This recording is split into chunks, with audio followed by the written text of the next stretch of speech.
Il y a deux raisons pour lesquelles nous avons décidé de prendre 34% de Mitsubishi. D'abord, une raison stratégique et puis une raison financière.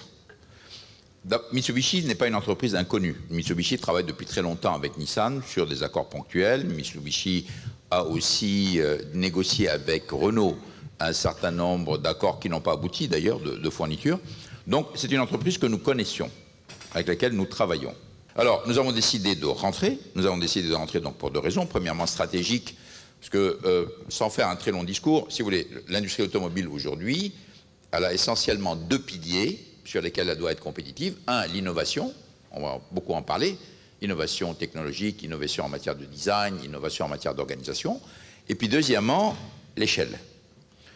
C'est une industrie d'échelle. C'est-à-dire que finalement, un constructeur automobile qui est plus gros qu'un autre constructeur automobile, s'il manage intelligemment son business, il a un avantage.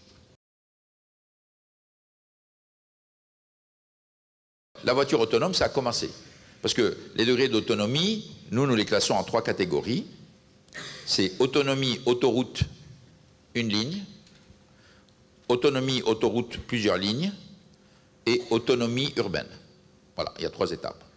Alors aujourd'hui, nous avons déjà lancé des voitures autonomes, autoroute, une ligne. C'est déjà fait. 2016. Des voitures autonomes, plusieurs lignes sur autoroute, 2018. Et voitures autonomes en ville, 2020.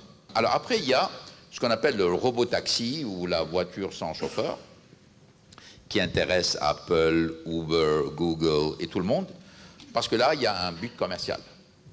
Et ça, à mon avis, c'est plus lointain que 2020.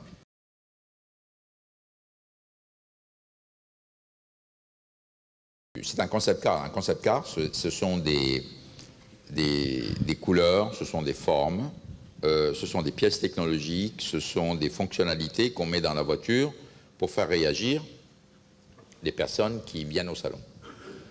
Le salon de Paris est très intéressant parce que, je ne sais pas si vous le savez, mais le salon de Paris est le salon le plus populaire au monde. Plus que Pékin, plus que Francfort, plus que New York, plus que etc.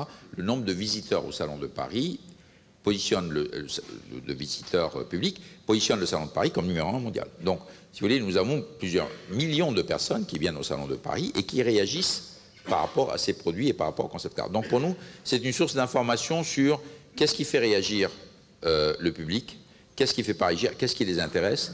Donc, mettre des concept cars, c'est mettre dedans des bribes de technologie, des bribes de fonctionnalité, des bribes de design, et puis voir un petit peu comment le public réagit. Le multiculturel, c'est une donnée qui est évidente. Nous avons 450 000 personnes dans le groupe. Nous avons des Chinois, des Russes, des Japonais, des Français, des Allemands, des Anglais, des Brésiliens, etc. Personne n'a envie d'être citoyen de deuxième zone, hein, même si on est dans un groupe français ou dans un groupe japonais. Aujourd'hui, cette nouvelle génération a envie de jouer comme tout le monde. Donc ça veut dire qu'il faut, un, faire participer toutes les cultures à la vie de l'entreprise, et deux, quand vous faites des communications et quand vous parlez à l'ensemble des personnes qui constituent votre entreprise, vous devez parler au-delà des cultures, tout en respectant les cultures.